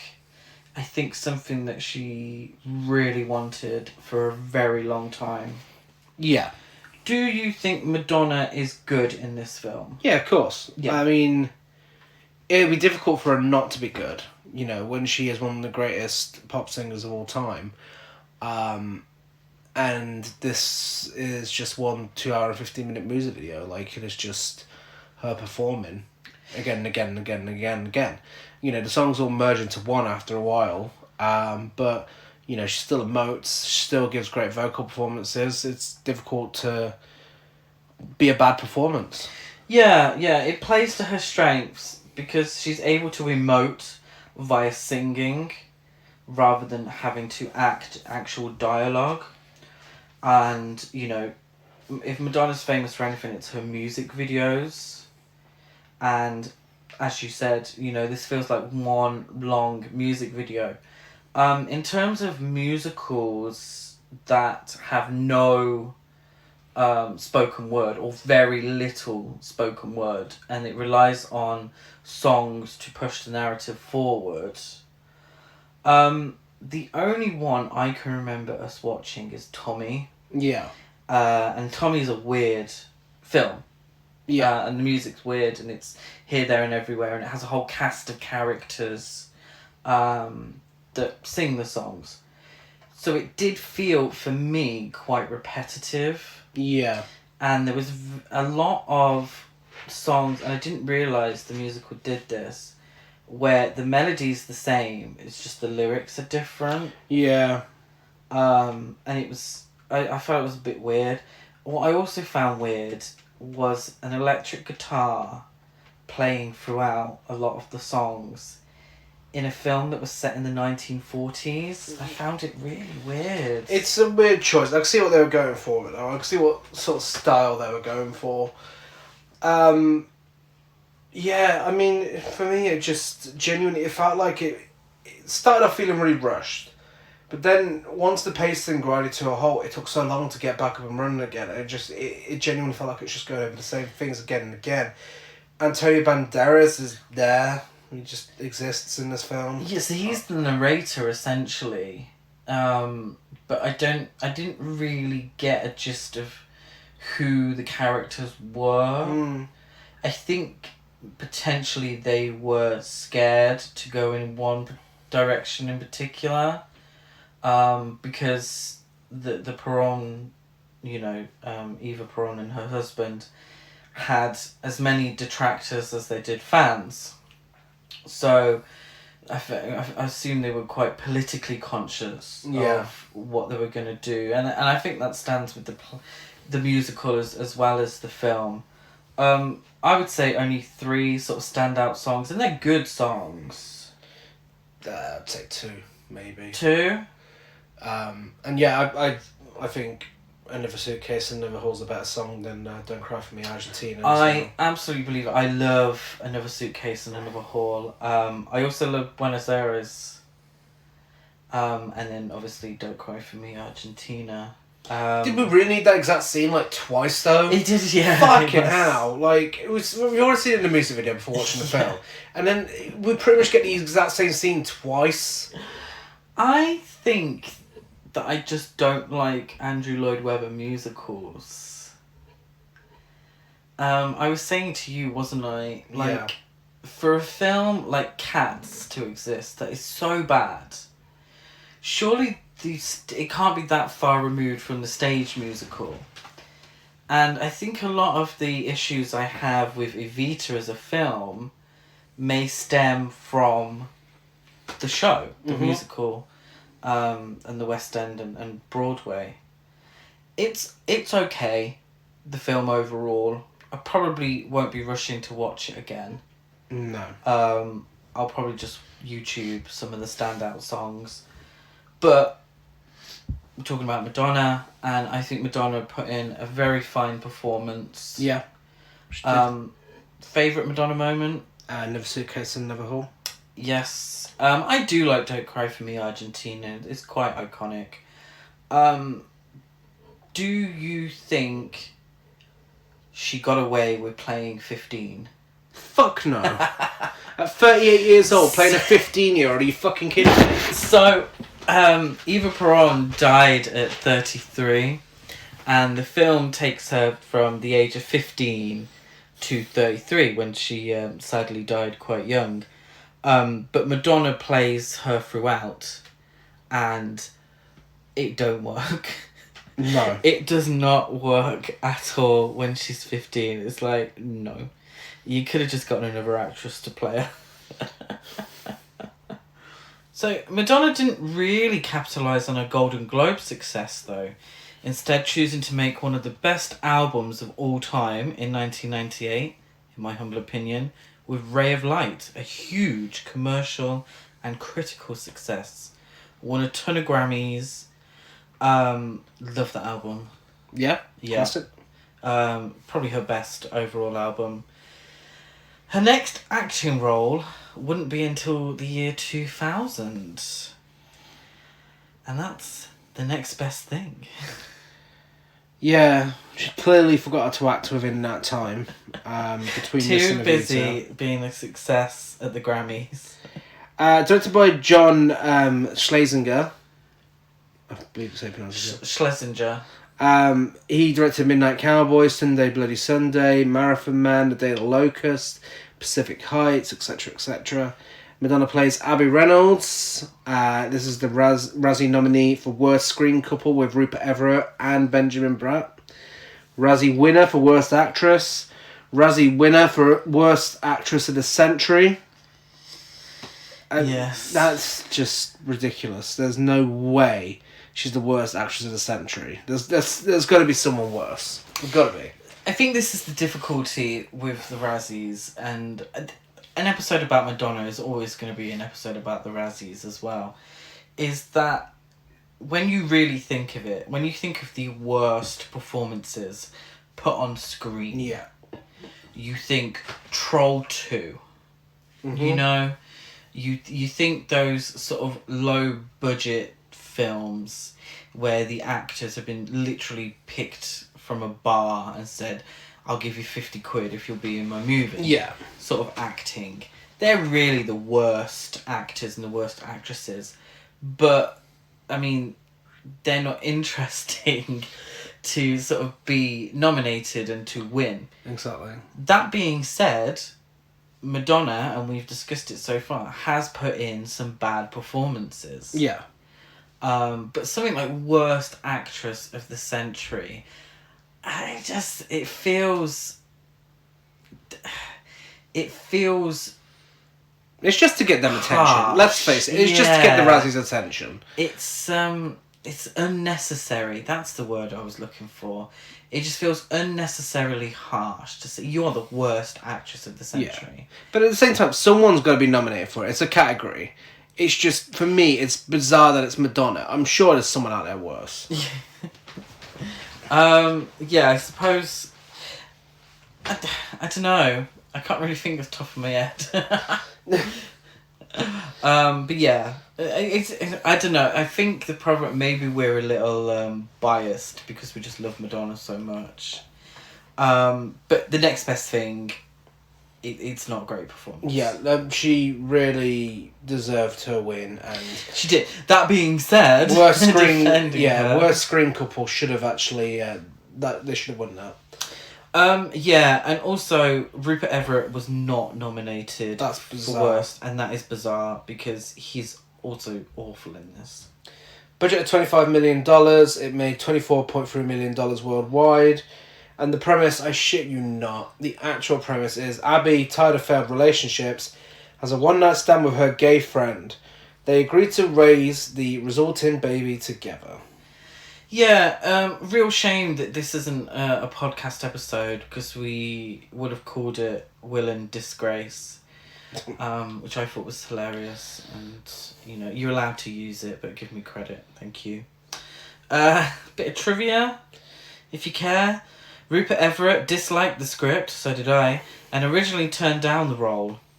Paramount wanted to hire Everett so much they offered him a producing and writing credit and the right to pick his co-star. Everett picked his longtime friend Madonna. During production, Everett was fired as producer and co-writer. Poor Madonna, her friend Rupert, says, come and be in this film. It'll be a fun time. It'll be great. Not so great. In the original script, Abby worked as a swimming instructor.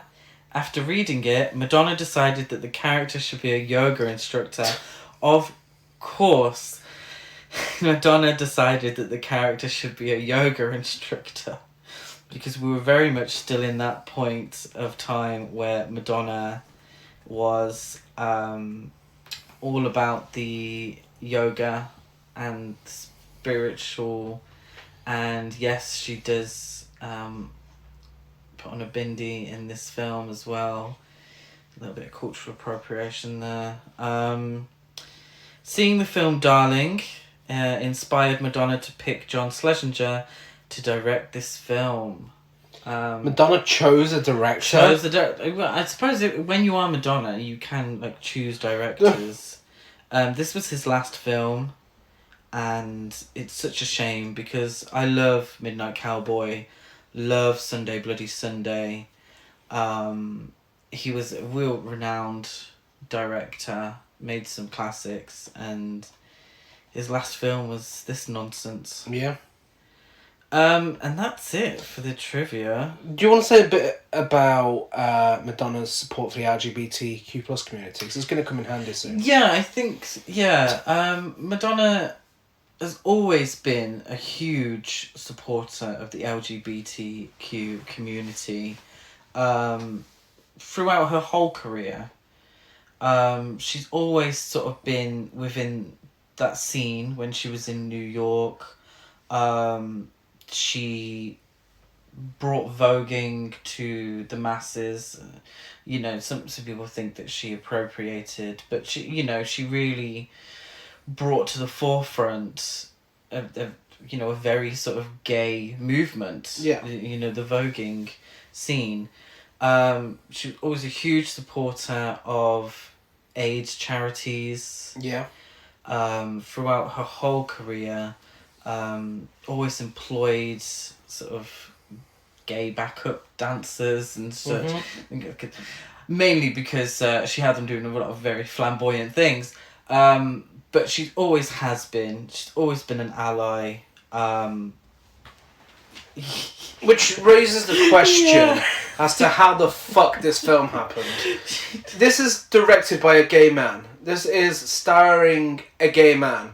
This is starring a gay icon. How the fuck did something with such awful gay representation make it to the screen with Madonna involved? Like, how? I mean, it's not so confusing with Rupert Everett, considering he's spoken out against gay marriage. He said a few transphobic things in the past as well, so he's not a great person. But, you know, gay director and Madonna, come on. What the fuck is this? It's weird. It's kind of... I understand the film is 22 years old, and it is different. You know, times are different now. And the film hasn't aged very well. It wasn't well received at the time, but it also hasn't aged very well. But it's sort of gay representation is very... a lot of it's sort of based on stereotypes. Yeah. A lot of it involves the F word. Yeah. And the whole premise is kind of the idea that this gay man could sleep with his best friend who's a woman, and it's a comedy of errors based around that. It also throws every kind of gay issue out there and doesn't really deal with it. Never deals with it. It doesn't deal with it directly, so it's like the film starts in, I think, 1992, and Rupert Everett's friend, well, their friend, you know, because they're a group, dies of AIDS. Yeah. And his friend, played by Neil Patrick Harris, is also HIV positive. Mm-hmm. And it's just kind of brought up slightly and not really dealt with. And then Rupert Everett's father has a shame.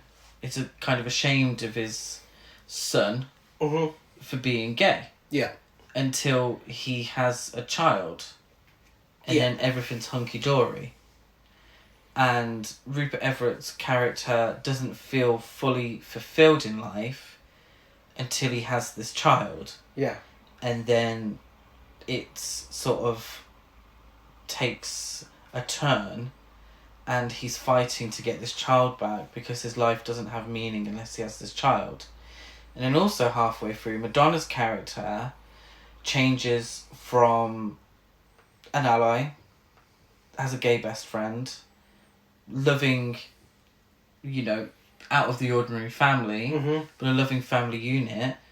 She meets a man, and suddenly she changes, and her priorities change, and she becomes a cold-hearted bitch out of nowhere. Yeah.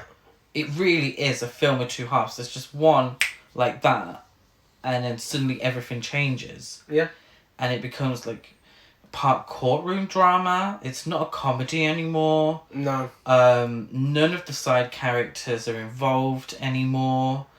Not even the two sort of old school Hollywood queer couple who love their Judy Garland. It's weird. It's really weird. It's painfully unfunny. Yeah, there's not a single funny moment. And the problem is, I mean, Madonna's character and Rupert Everett's character, they're both so unlikable. So unlikable. From the get-go. Like, you know, he's a gardener at a couple's house, and they smash the place up and get drunk and have sex in the living room. It's like, come on. We're meant to be rooting for these people. What's going on? At the end of it, after it finished, I turned to Gary and I said, I think I'm a homophobe now. Yeah, just real pants. Just real unfunny comedy. Very stupid. And it was nominated for a GLAAD award. in 2001, were we that desperate must have for been. representation? There's much better queer-centered films from that time period that I would recommend. I would not recommend this. It's strange, and it's kind of the poster makes it look like they get together in it. I'm glad they didn't, and I was very nervous that they would get together in the end, and he would be a changed man, and suddenly living the straight life. But yeah, not good, ladies. No. Favorite Madonna moments. The scene in which she's having brunch with her girl pals, the best Judies. And one of them asks if the kid will turn out gay because of the dad being gay. And she responds with, will your kids be stupid? Okay, that's slightly funny. One slightly funny film. What's funny is her awful delivery of it. It adds to the camp value of that one line. My favourite moments are wherever Madonna gets to showcase her yoga skills and how flexible she is. And peppered throughout the whole film is Madonna's famous British accent. Oh, yeah.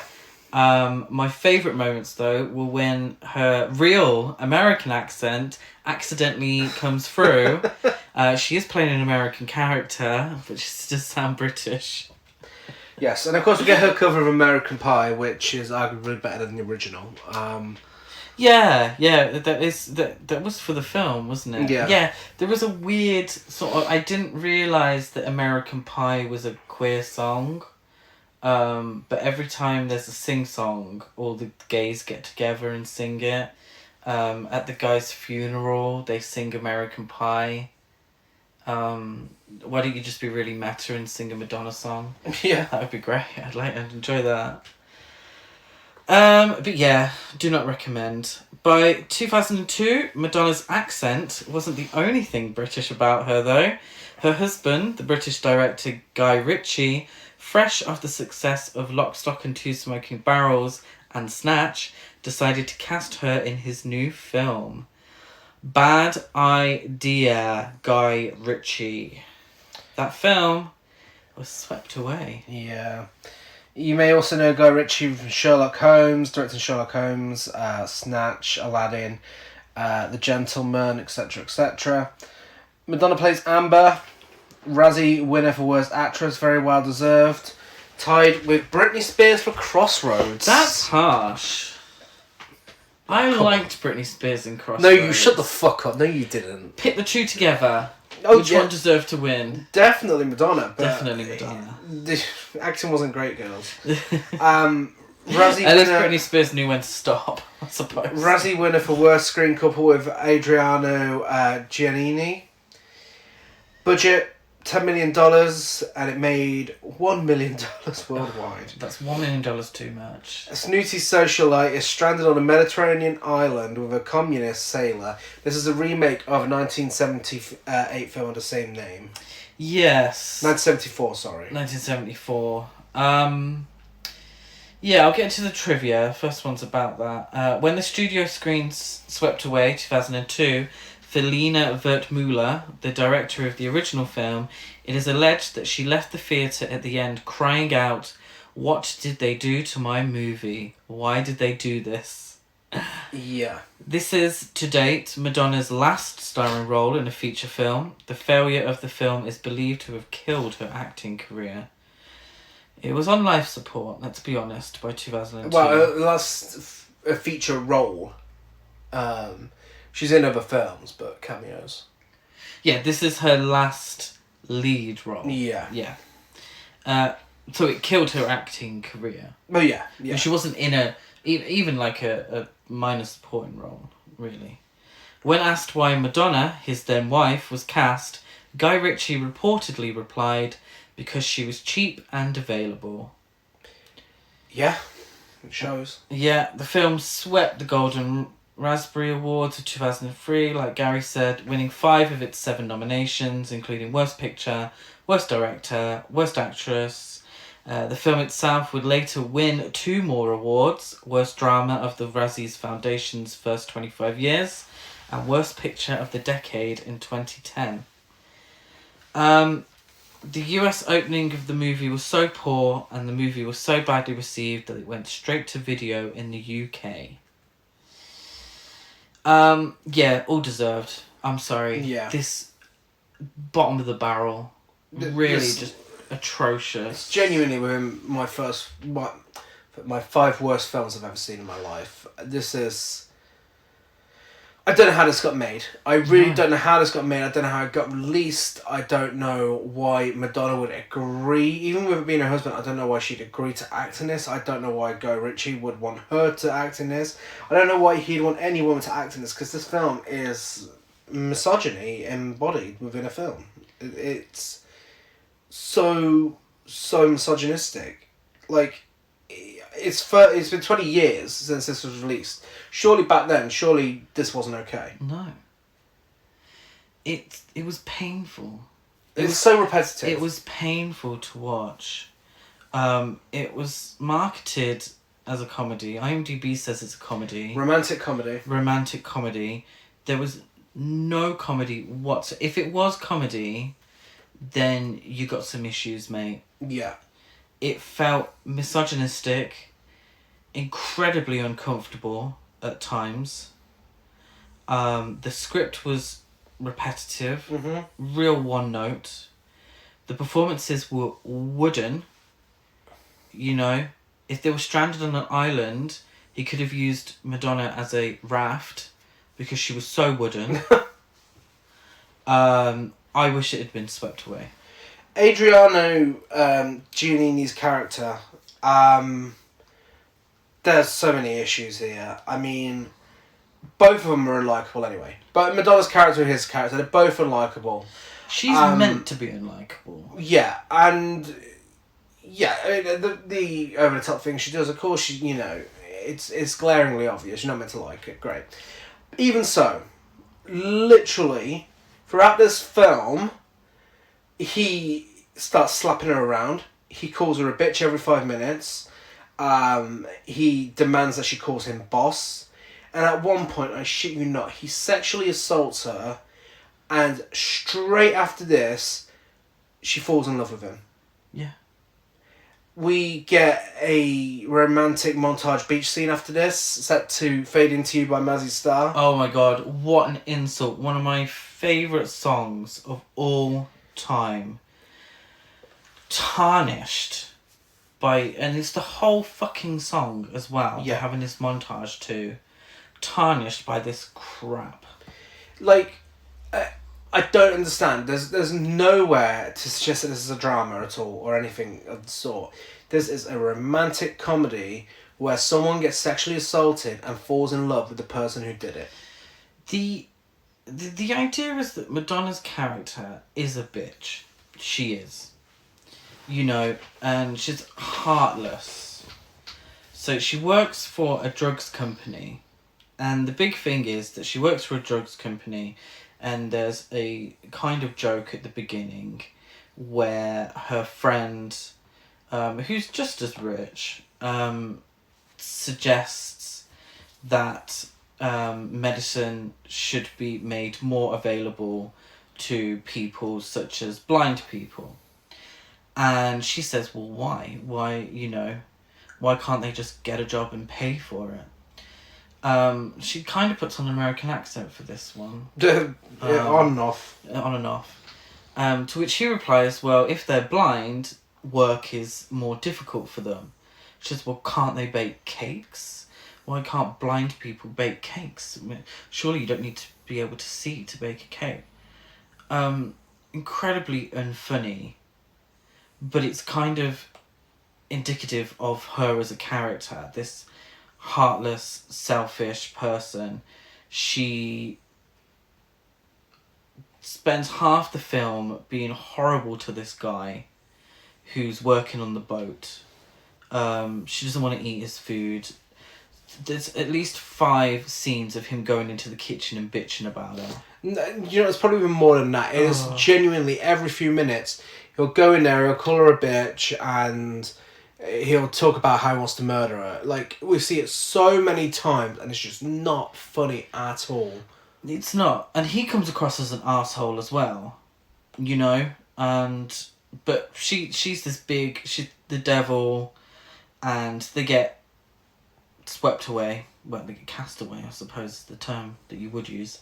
Cast away, and she is fixed, essentially. Yeah. Really, this is what the film is telling us, that she finds true love. She says it herself. She falls in love with him. She's never been happier than when she's with him. Yeah. But she only gets to that because they bicker for a good 3/4 of the film. But she only gets to this point after he treats her like shit, slapping her, kicking her, making her wait on him hand and foot, Mm-hmm. making her cook for him, sexually assaulting her, and then at the end of the film, spoiler alert, don't ever watch this film. I don't care. Never watch it, so I'm going to give you a spoiler. They don't end up together. She goes back with her husband, and it's meant to be a sad ending Yeah. because they were meant to be together. Yeah. Disgusting. Really vile. The message of this film is disgraceful. And it's so weird that Guy Ritchie, who helped write the screenplay, Yeah. that Guy Ritchie would take this plot and be like, do you know who'd be great in this role? My wife, who's well known for being a bit bitchy and who's well known for being opinionated and being a strong woman. Now, of course, there's a difference between being strong and being rude, you know, and it's a very stereotypical depiction of someone being rude, you know, a rich, rude person. It's weird because none of her friends are like that, but none of her friends ever call her out on it, but whatever. I don't go too deep into it. But eventually the message is that she was better off being worn down by this man. Yeah. And she was a better person for it. Yeah. Fuck off. Yeah. Really, just... It feels like it's saying to put a woman in a good place, or put a good woman in her place, you have to abuse her relentlessly on a beach. Yeah. It was, yeah, awful. Really, truly, truly awful. Yeah, that's all I've got to say. Favourite Madonna moment, seeing her name in the end credits, because I knew this shit was over. Yeah, I haven't got a single one. When her name popped up, great, fantastic. Glad this is finished. I hope Mazzy Star got a good payout for the use of their song.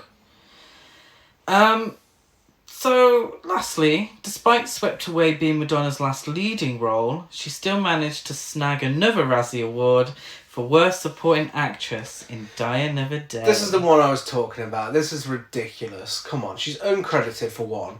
Second, she's in it for less than a minute. Yes, her performance in that minute is terrible, as someone just doing a bit of fencing. But it's... yeah, come on. This is really clutching at straws here. Also, Razzie nominee for Worst Original Song. That's so harsh. So rude. And Razzie nominee for Worst Actress of the Decade again. Yeah, I just think it's a bit... like, if she's in the film for less than a minute... I think I have seen the clip. She's not great in it, but it's a nothing wrong. It's a throwaway thing. Yeah. And again, I think they're just throwing it out there to... you know, get a bit of advertising or do you know what I mean? Yeah. To just cause a little controversy. And that's it. She was in Arthur and the Invisibles as well. Oh, as a voice role. Yeah. That was her official last role. Yeah. For voiceovers, I suppose that doesn't really count unless she's struggling to keep her British accent. But yeah, that is Madonna's film career in a nutshell. Yeah. A few cameos scattered here and there that weren't worth mentioning. Would we say a fitting end, given the hatred the Razzies have shown her over the years? Sadly, yeah. The end of her acting career kind of plays into it, which is a shame because we've seen throughout these films that she is capable of putting in a good performance as an actress. But yeah, no, her last few roles, they really, they fit that reputation perfectly. I think it's weird because if after Evita, which was by all accounts her most successful role, Yeah. It really just plummeted after that. Yeah, it kind of felt like she was like, oh, fuck it, I've done my best now. I did what I needed to do. Yeah. I got my Golden Globe. God bless her. God loves a trier. And she gave it a good go. Did she always succeed? No. But she got back up again. And like she said, famously, the most controversial thing that Madonna ever did was stick around. Yeah. But I'm glad she knew when to quit with the acting. To continue with the music. That's what we all love. So, are we going to do a little ranking of her films? I've got a top 10. Yeah. Rather than a ranking. I mean, we all know what a worst film is. Of course. My top 10. Now, the top 2 are just there because I need... Well, the top 3 are just there because I need a 10. So, Bloodhounds of Broadway, number 10. Shadows and Fog at number 9. Evita at number 8. 7 is Body of Evidence. Oh, too low. Number 6 is Die Another Day. Number 5 is Who's That Girl? Number 4 is Dangerous Game.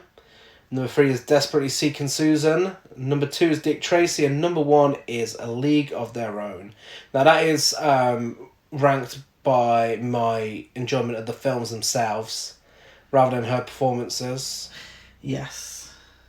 I would agree with you on that one. I would probably just for pure... Well, you haven't seen Die Another Day. I've not seen Die Another Day. Well, you don't have to tell everyone I haven't seen Die Another Day. They don't know I haven't seen it. Well, I do now. Well, they do now, because you grasped me up. I would put Body of Evidence higher up, because I love that shit. But what would you say is her best performance? Her best performance is Dangerous Game, without a doubt. Like, that is... Like I said, it's not even like you're watching Madonna. That is acting right there. Really, really fantastic performance that... It's kind of sad because there's so much potential there that was just thrown away for films like Swept Away. I think if she hadn't been pushed so much to be the lead actress in these big, showy films, if she was allowed to sort of hone her craft after Desperately Seeking Susan, I think she could have got to that point where she was in Oscar contention. Mm-hmm. You know, it's not always going to be like Lady Gaga. You know, you look at someone like Cher. Cher was in smaller roles before she became the lead actress. She honed her craft. You know, someone like Barbra Streisand had a career on Broadway before she went into movies. Yeah.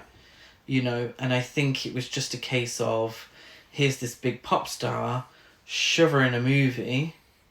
Oh, it worked. Yeah. Now she can do any of them, and it didn't really work out. Yeah, worst performance is actually The Next Best Thing. It's that British accent, and yeah, that is her most wooden. I mean, Shanghai Surprise is a close second for me, but yeah, that was by far her worst performance.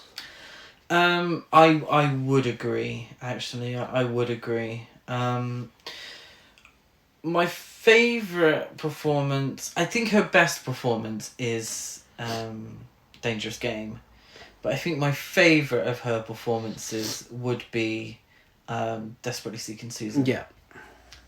But yeah, no, I completely agree. That's Madonna through the years. That is Madonna through the years. Thank you for sticking with us. I really enjoyed this episode. Because, you know, I love Madonna. If you love Madonna as much as I do, then tell us what your favourite and least favourite of her films are. Yes, we are Horror Cult Trash over on Facebook and Instagram, Horror Cult Trash on Twitter. I'm Gaz92 on Letterboxd, Gazmo205 on Instagram, and GazCruise92 on Twitter.